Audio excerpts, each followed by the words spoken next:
Muito bem, boa noite. Tudo bem com vocês? Está bem mesmo? Sim. Tudo jóia? Ótimo. Muito bem, nós vamos para o nosso segundo tema sobre esta série Milagres, uma questão de fé ou não? Eu acredito que sim. Na semana passada nós falamos sobre o primeiro sinal que Jesus Cristo realizou como uma forma de reafirmar, de conceituar, de concretizar a fé de cada um dos irmãos, dos discípulos, das pessoas, dos homens e mulheres que estavam ali cercando, olhando, vendo o seu início de ministério. Quando Jesus operou aquele sinal da transformação da água e no vinho, não havia um sequer que ainda cria no seu ministério, no seu evangelho. Quando ele terminou de fazer aquele sinal, alguns discípulos que estavam com ele começaram a crer. Algumas pessoas que estavam ali na festa começaram a crer também. E algumas pessoas da região de Caná começaram a espalhar aquilo que havia acontecido, aquilo que ele havia notado, desenvolvido no início do seu ministério. A Bíblia relata que depois daquele momento, Jesus ele foi até Samaria. Na verdade, ele ia para a Judéia, e para ir à Judéia, necessariamente, todo mundo evitava o trajeto de Samaria. Mas Jesus ele fez questão de passar por Samaria. Lá, para aqueles que já leram na Bíblia, foi onde ele encontrou uma moça, num poço chamado Poço de Jacó. Ali ele teve um momento muito especial com aquela mulher. Aquela mulher foi a primeira mulher a pregar o Evangelho de Cristo Jesus em Samaria, e o resultado foi tremendo. Uma grande multidão passou a crer em Cristo Jesus, através do testemunho daquela mulher.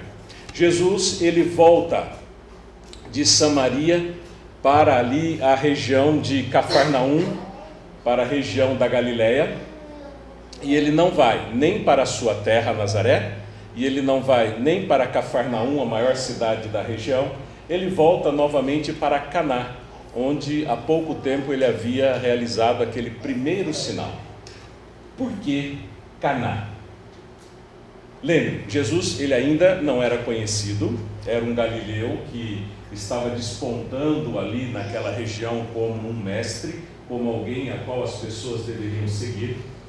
E o único lugar que ainda era possível encontrar um pouco de fé naquilo que ele havia feito era Caná. E ele volta para Caná. E ali acontece o seu segundo sinal, que nós vamos ler agora. Nós vamos abrir a nossa Bíblia no Evangelho de João. Nós estamos estudando apenas o Evangelho de João, e juntos nós vamos ler ali o que aconteceu nesse momento, nesse episódio. Evangelho de João, sua Bíblia é o quarto livro do Evangelho. Você pode ler também aí no seu celular. Se você tiver um tablet também você pode encontrar ali o Evangelho. E o capítulo 4, a partir do verso 46.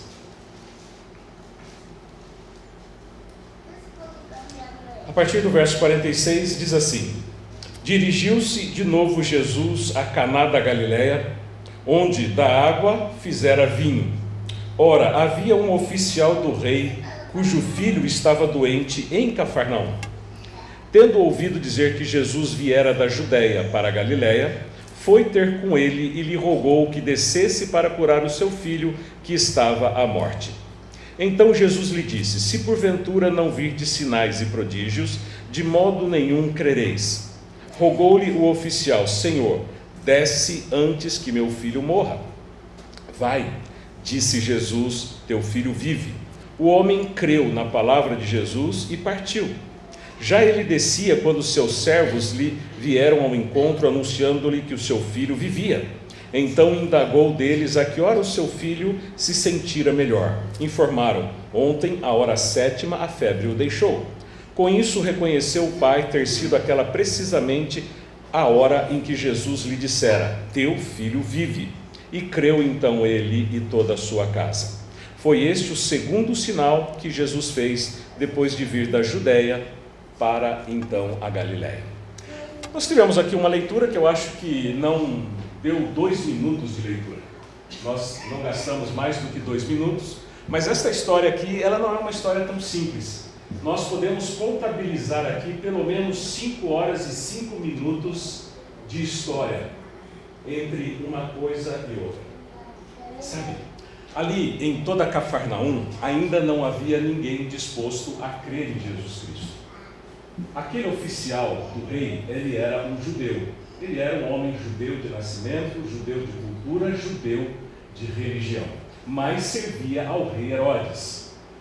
Ele ouviu dizer que havia um homem, um galileu, que realizava pelo menos algumas coisas interessantes, mas o que era destacado era o episódio da água e para o vinho. Para um homem que tinha certos recursos financeiros, por ser um oficial do rei Herodes, eu imagino, agora eu penso assim comigo, que ele tenha esgotado todos os recursos possíveis para poder encontrar a cura para o seu filho. Pelo menos é isso que você teria feito, é isso que eu teria feito. Quando nós nos depararmos com alguém da nossa família, principalmente que amamos, nós tentamos todos os recursos possíveis para que ele seja curado. E com aquele homem não era diferente. Ele havia tentado tudo, e tudo que ele havia tentado havia falhado. Ele ouve dizer que um homem transformara a água em vinho em Caná. E ele ouve também que aquele homem estava vindo da Judéia para a Galiléia e pararia ali em Caná. Cafarnaum a Caná é 25 quilômetros, diz ali os mapas geográficos. 25 quilômetros mais ou menos de caminhada, 5 horas de caminhada naquele terreno, naquela temperatura. Aquele homem saiu logo de manhã, e quando ele sai, é interessante, vocês vão perceber isso aqui dentro do texto, nós vamos fazer um repasse de alguns versos, para você entender a construção da fé, a aquisição, o desenvolvimento da fé no coração humano. Lembre-se, ainda não havia fé suficiente em nenhum homem daquele tempo. As pessoas ainda não tinham razão suficiente para crer em Jesus. Aquele oficial do rei, ele tenta o seu último recurso. Afinal de contas, o que poderia dar errado que já não tivesse dado errado? O que poderia acontecer que já não estava acontecendo? Seu filho estava morrendo. E ele sai de Cafarnaum caminhando para Caná. Na mente, na cabeça daquele homem, como um homem comum, como eu e você, havia um único pensamento ao longo daquelas 5 horas de caminhada. Se ele curar o meu filho, eu creio. Se ele realizar um milagre, eu aceito. Se ele operar uma maravilha, então eu o sigo. Se ele curar, eu creio. Se ele fizer, eu aceito. Se ele.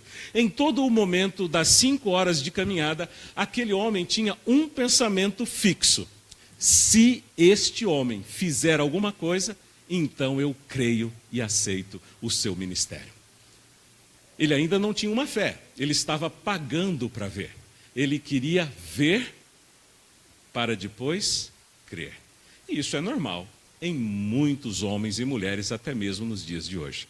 As pessoas esperam primeiro o milagre acontecer, para depois seguir, servir ou aceitar o ministério ou a pessoa de Cristo Jesus. E é interessante que a Bíblia nos mostra aqui no verso 47, nós vamos passar de novo aqui essa história. Tendo ouvido dizer que Jesus viera da Judéia para a Galiléia, foi ele então ter com Jesus, rogou que Jesus descesse para curar o seu filho que estava à beira da morte. Aqui parece que não diz nada, mas diz tudo. Tudo isso que nós falamos está implícito no verso seguinte. Então Jesus lhe disse: se porventura não virdes sinais e prodígios, de modo nenhum crereis. Foi um start na cabeça daquele homem naquele momento.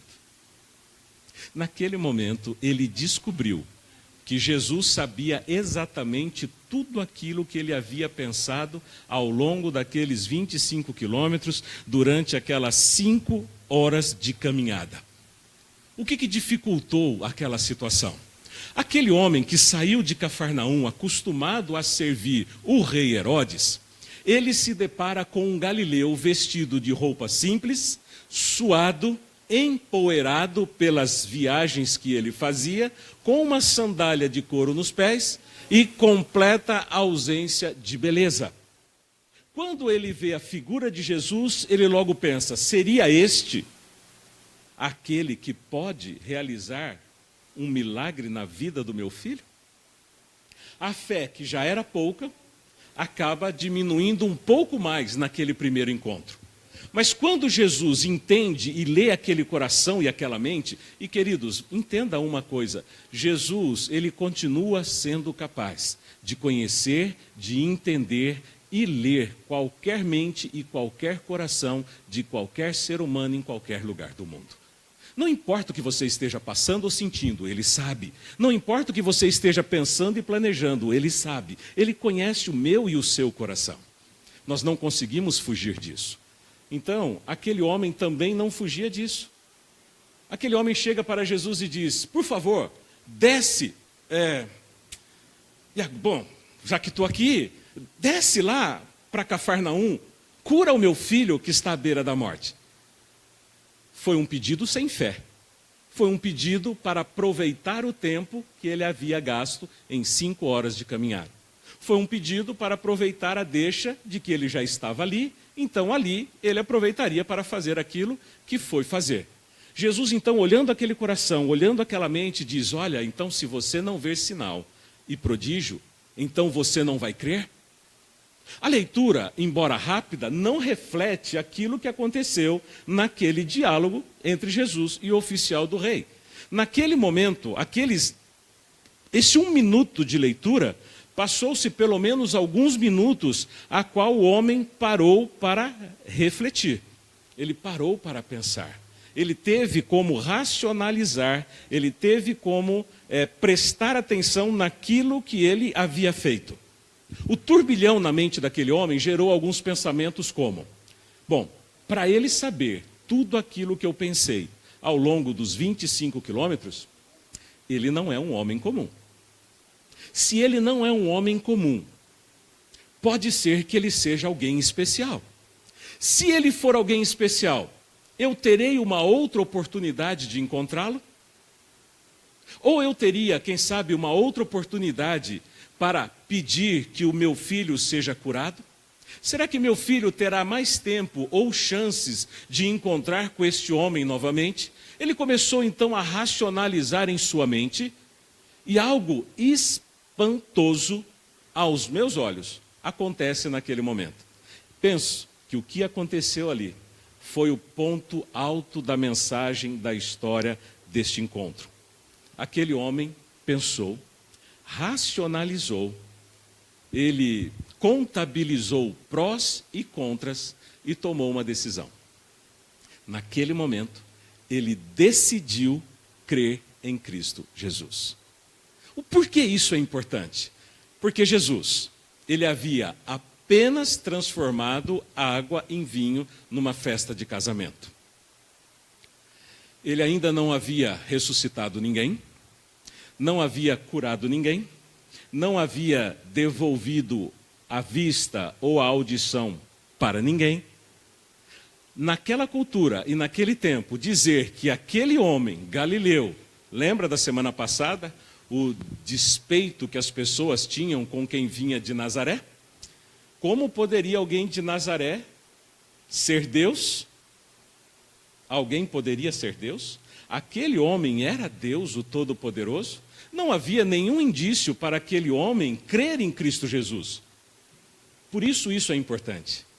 Neste momento, aquele homem, ele toma uma decisão no seu coração de crer em Cristo Jesus. Isso me leva a pensar, queridos, uma coisa que é extremamente importante. Quando nós falamos de fé, nós temos que entender que em muitos e em vários momentos a fé não é uma questão de sentimento, mas uma questão de decisão. Crer ou não crer naquilo que nós estamos vendo é uma questão que parte de um pensamento racional e uma decisão feita dentro do nosso coração. Aquele homem decidiu crer em Jesus, a despeito de todas as informações contrárias na pessoa de Cristo Jesus. Ele tomou uma decisão que aquele momento era o momento de crer com toda a sua força, com toda a sua mente, com todo o seu coração, no único e último recurso que ele tinha para a vida do seu filho. Logo, nós podemos concluir, queridos, que fé é uma decisão que brota do nosso coração. A fé é algo que talvez você não adquire com o exercício da fé. Você simplesmente decide. Você simplesmente opta em crer em Deus de todo o teu coração. Você começa a balizar prós e contras, racionalizar isto ou aquilo, para medir o grau de interesse que muitas vezes você vai ter, benefícios e prejuízos. Mas quando o assunto é crer em Deus, a única opção para o ser humano é não pensar em prós e contras, causa e efeito. É você tomar uma decisão inteligente de crer de todo o coração que Jesus Cristo é o Deus que pode resolver os problemas da sua vida. É o Deus que pode te salvar. É o Deus que pode transformar, alcançar e operar o milagre a qual eu e você estejamos precisando. Como eu posso dizer que essa decisão foi realmente a mais importante desse texto? Vamos ao verso 49. Rogou-lhe o oficial: Senhor, desce antes que meu filho morra. Se você prestar atenção, é a segunda vez que aparece a palavra rogar. Aqui nesse texto tem duas informações que são importantes para nós. São duas informações que nós vamos trabalhar aqui agora. A palavra rogou-lhe não é igual à palavra rogou do verso 46. É uma outra palavra. Quando nós usamos a palavra rogar, às vezes nós temos que pensar também na diferença entre uma palavra ou outra. Porque pedir, eu peço para um homem, para uma mulher. Eu clamo para uma autoridade. Mas rogar, eu só rogo a uma divindade. Você percebe o grau da diferença do porte, do comportamento daquele homem agora? A primeira vez ele faz um pedido para Jesus, como um mestre qualquer. Amigo, mestre, vamos para Cafarnaum, cura o meu filho, já que você transformou água em vinho. Mas não era isso, não era esse tipo de fé que Jesus estava esperando naquele coração. Jesus havia acabado de passar por um episódio fantástico. Pelos lábios de uma mulher, uma multidão creu em Jesus sem ver nenhum sinal que fora os samaritanos. Agora, aqueles de Cafarnaum, aqueles de Nazaré, aqueles de Caná da Galileia, poucos creram em Jesus, mesmo ele tendo transformado a água em vinho. A falta de fé no coração daqueles judeus era algo até que entristecia o coração de Jesus. E aquele homem vem caminhando por 5 horas pensando se. De certa forma decepcionou a Jesus, porque ele diz: puxa vida, então quer dizer que se você não vê sinais e prodígios, você não vai crer. Aí então acontece tudo aquilo que nós já falamos, ele decide uma decisão que era crucial, importante naquele momento, ele decide, então roga. Esta palavra roga, este rogar, pelo comentário bíblico adventista, ele é atrelado a uma situação interessantíssima. Vocês se lembram, talvez nem todos se lembram ou saibam disso, mas certa vez um personagem do Antigo Testamento chamado Jacó, enquanto ele estava peregrinando fora da casa do seu pai, ele teve um encontro durante uma noite com um anjo. Ele estava muito angustiado no seu coração, ele estava muito preocupado com a sua vida, com a sua família, ele não sabia qual seria o seu futuro, e de repente um anjo aparece ao lado dele, e ele então começa a travar uma luta desesperada com aquele anjo. Nós já falamos sobre anjos aqui, e eu quero relembrar você o poder de um anjo. Uma outra história antiga, quando Senaqueribe, um rei assírio, cerca a cidade de Samaria, um anjo apenas em poucos segundos, abate e elimina 180.000 soldados de uma vez. Então você calcula o poder de um anjo. Um anjo, vamos dizer assim, a grosso modo, né? Vamos resumir aqui. Um anjo tem o poder de eliminar 180.000 soldados treinados em segundos. Isso é muito poder ou é pouco poder? Isso é muito poder. Jacó, um homem comum como eu e você, ele entra num embate com um anjo tremendamente poderoso, um anjo extremamente forte, e naquela angústia, naquele embate, ele segura aquele homem, aquele anjo com tal fé, a ponto do anjo dizer: amigo, me solte, me deixe ir de volta para o céu. E o que Jacó diz? Não, não te deixarei ir enquanto não me abençoares. Olha o poder da fé de um homem. Você consegue entender o grau, a dimensão da fé que estava no coração de Jacó, a ponto de segurar um anjo de Deus e não permitir que aquele poderoso anjo voltasse para o céu? Esta fé, a dimensão da fé de Jacó, é atrelada à dimensão da fé daquele homem neste momento. Aquele homem se apoderou de uma fé tão grande, tão tremenda, que soltou dos seus lábios aquele rogo. E ele então rogou a Jesus, dizendo: por favor, então vá até Cafarnaum e cura o meu filho que está à beira da morte. Ele rogou com uma fé tremenda, tremenda. Duas coisas que nós vimos aqui. Primeiro, a fé é uma decisão que brota do nosso coração.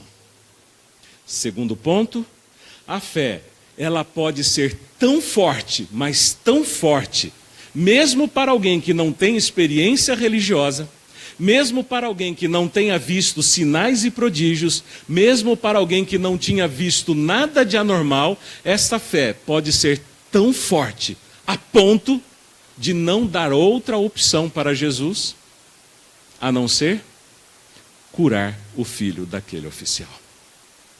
Nós não estamos falando de determinismo aqui. Você sabe hoje que tem muitas denominações cristãs que determinam o milagre como se Deus fosse o nosso servo. Não é isso. Aquele homem não determinou nada. Ele apenas rogou com uma fé tão grande, tão poderosa, tão preciosa, que não havia outra alternativa para um Deus bondoso e misericordioso, a não ser atender o pedido daquele homem. Queridos, um coração cheio de fé, ele tem poder, como diz a própria Bíblia,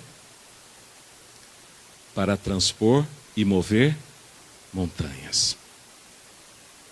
Por que será que muitas vezes nós não conseguimos transpor pequenas barreiras diante de nós? Por que será que muitas vezes pequenos problemas se tornam grandes demais diante da nossa pequenez? E nós dizemos assim: é porque somos falhos, somos pecadores. Sim, somos falhos e pecadores. Mas nós precisamos lembrar, queridos, que a fé não é algo que você desenvolve em um laboratório, muito menos em penitências, em grandes escadarias, carregando cruzes ou em cruzadas de leituras bíblicas. A fé é um elemento em que você desenvolve a partir do seu poder de decisão em crer ou não crer. Porque quando para o homem não resta nenhuma outra alternativa, então ele pode exercer a sua única opção: crer de todo o coração no único capaz de atender, de resolver, de operar qualquer milagre nas nossas vidas. Muitas vezes o milagre não acontece porque nós contamos com outras opções primeiros. Nós, às vezes, racionalizamos que temos opções humanas, temos alternativas aos olhos humanos que viriam em primeiro lugar à opção de Deus. E às vezes o milagre não acontece. Quantos problemas e dificuldades não encontram solução porque primeiro estão nas mãos de médicos, advogados, conselheiros, profissionais, contadores, analistas de mercado e enfim. Quando o milagre ele é depositado às mãos humanas, em mãos humanas, ele tem que esperar a solução. Mas quando a única opção, ela vem das mãos de Deus, com certeza das mãos de Deus virá um milagre que eu e você precisamos acontecer. É uma questão de decisão. Aquele homem decidiu no seu coração, sem nenhuma outra opção em crer, sem dados, sem informações, sem indícios, sem nada que pudesse garantir que aquele galileu curaria o seu filho. E isso nos impressiona, né? Aquele homem, ele tinha sim uma visão equivocada, né? Equivocada da pessoa de Cristo Jesus. Mas mesmo assim, Jesus opera o milagre. Veja, aquele homem não compreendia muito bem a pessoa de Jesus. No verso seguinte, no verso 50, vamos ler?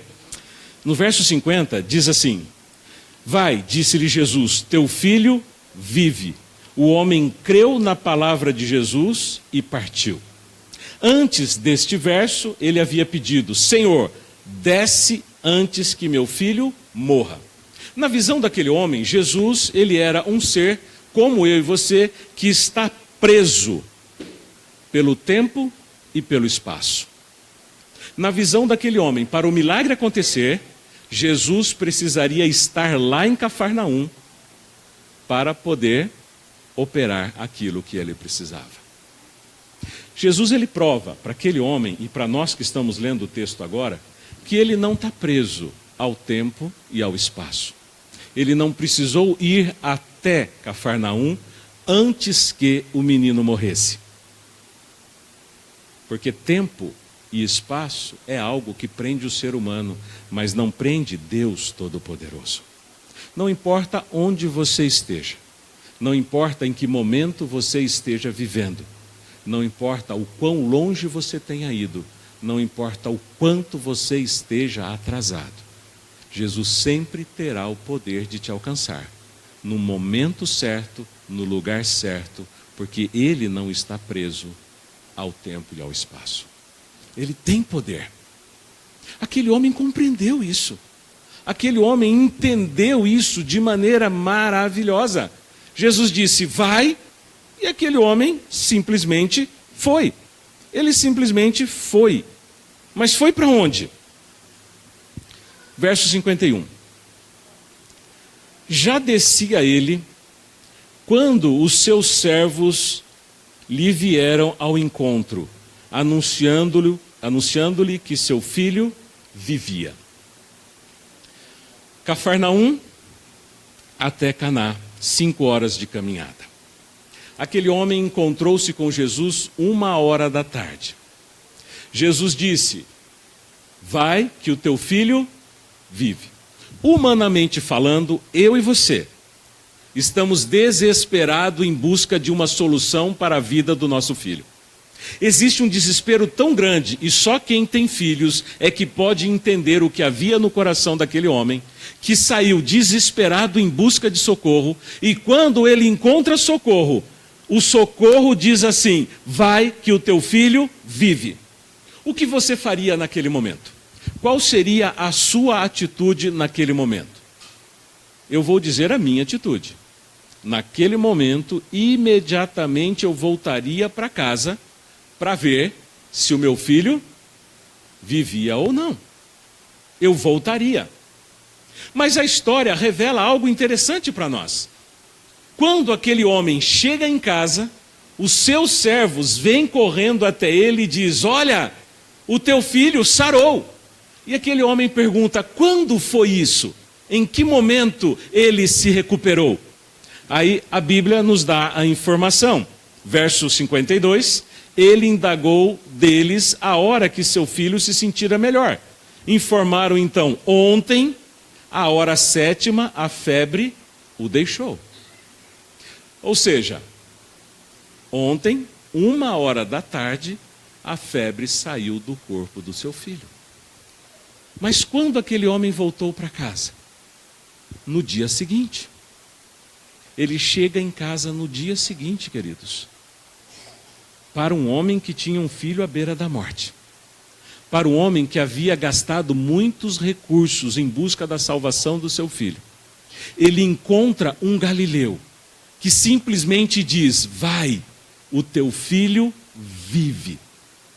Sendo que momentos antes, todos os melhores médicos haviam ido até Cafarnaum ver o menino, e a solução não havia sido encontrada. Aquele galileu não vai para Cafarnaum, ele não vê o menino, ele apenas diz: vai, que o teu filho vive.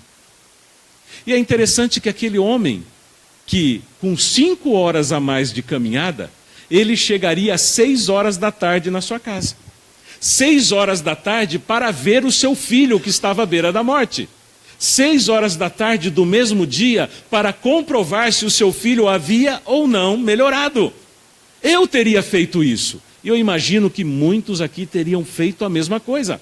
Mas simplesmente aquele homem não volta para casa. Aquele homem vai para uma estalagem de Caná. Ele procura uma pousada. Ele entra num quarto, ele deita, ele dorme, ele repousa tranquilamente. E no outro dia ele vai caminhando sossegadamente para a sua casa. Com um filho à beira da morte? Na cabeça dele não havia mais morte. Porque ele creu de todo o coração, sem provas, sem indícios, sem nada que pudesse dizer que aquele galileu era realmente o Messias, o Cristo. Ele decidiu crer. Jesus operou o milagre pela sua fé. Aquele menino se curou. E ele não precisou comprovar. Porque por 5 horas, ele caminhou querendo ver para crer. E então ele decide voltar para casa depois de 24 horas, sem ver, apenas crendo. Percebe como aquele coração foi transformado? Percebe como a vida daquele homem foi mudada? 5 horas querendo ver para crer. Depois que ele encontra com Cristo Jesus, passam-se 24 horas com aquele homem crendo sem precisar ver que o seu filho havia sarado. E eu pergunto para você, da onde aquele homem tirou essa fé? O que ele havia visto para que ele desenvolvesse essa fé? Nós já vimos muitas curas. Nós já vimos muitos milagres. Nós já vimos relatos de que Jesus trouxe da morte a vida, homens e mulheres. Mas ainda assim, temos dificuldades para crer naquilo que Jesus fala. Que provas mais precisamos para ter esta fé que move montanhas? Que indícios mais precisamos para ter esta fé capaz de segurar em nossos braços um poderoso anjo de Deus, a ponto dele suplicar: por favor, amigo, me deixe ir? O que mais nós precisamos? Queridos, você não precisa de provas, você não precisa mais de indícios, você não precisa mais nem de nada que comprove espiritualmente ou fisicamente que Jesus, Ele tem poder. Eu e você precisamos apenas decidir crer no único que é capaz de mudar o curso da nossa vida. Nós precisamos apenas optar em escolher aquele que é o único capaz de colocar nos eixos o meu casamento, a minha empresa, a minha família, o meu lar, os meus filhos, ou seja lá o que for que eu esteja precisando. Eu preciso decidir crer naquele que é único, porque enquanto houver opções, eu sempre estarei em dúvida de qual opção será a melhor para que eu deposite a minha confiança. É uma decisão que eu e você precisamos tomar. É uma decisão que aquele homem tomou e foi para uma estalagem. Ele dormiu, ele descansou, Ele acordou no dia seguinte, tomou aquele café da manhã gostoso no hotelzinho e voltou caminhando tranquilamente para sua casa, crendo, sem ver que o seu filho havia sido curado. Isto é fé. Como se desenvolve esta fé? Você não precisa de grandes manobras, de grandes projetos, de grandes programas. Você não precisa de imensas campanhas. Você não precisa de ver mais milagres. Você não precisa de ouvir mais testemunhos. Você precisa apenas decidir no seu coração em quem você depositará a confiança para toda a sua vida e para tudo aquilo que a sua vida necessita. O programa Start é para isso, não é? Para que ao longo da semana você possa viver uma experiência diferente e real com Deus, baseado naquilo que você viu e ouviu numa noite de domingo. Querido, você viu na palavra de Deus que nós temos um Deus capaz de todas as coisas. Nós temos um Deus que não está preso ao tempo e ao espaço.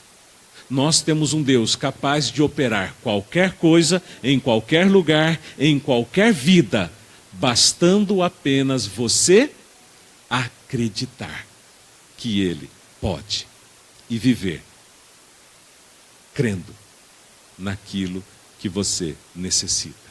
E o milagre, então, acontecerá na sua e na minha vida. Eu quero encerrar lendo um último verso da Bíblia com você. Eu quero convidar a abrir a sua Bíblia no livro de Efésios. Efésios capítulo 3. Efésios capítulo 3 tem um verso que é muito bom, principalmente para fecharmos aqui este momento. Efésios capítulo 3. Encontraram? Acharam? A Bíblia diz assim: ora, aquele que é poderoso. E eu pergunto para você, aquele quem? Quem a Bíblia se refere? Você tem uma ideia de quem é? Você sabe de quem que a Bíblia está falando aqui? Aquele que é poderoso. De quem a Bíblia fala? De Jesus. Jesus Cristo. A Bíblia diz que Jesus Cristo, Ele é poderoso. Para fazer o quê? Infinitamente mais do que tudo quanto pedimos ou pensamos. Agora para e pensa. Nós vamos continuar a leitura. Mas agora você precisa parar e pensar. Pensa comigo. A Bíblia está dizendo que Jesus, Ele é poderoso para fazer infinitamente mais. Vamos quantificar o quanto é infinito? Seria o quê? Infinito é infinito. Não dá para quantificar? Não dá para mensurar? Não dá?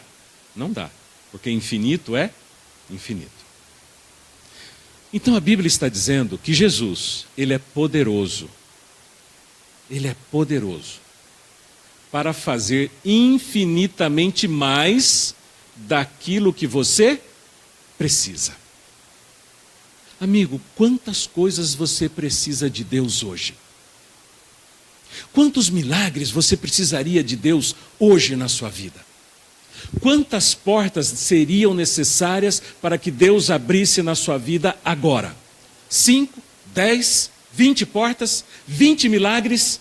Quantos mares estão fechados diante de você?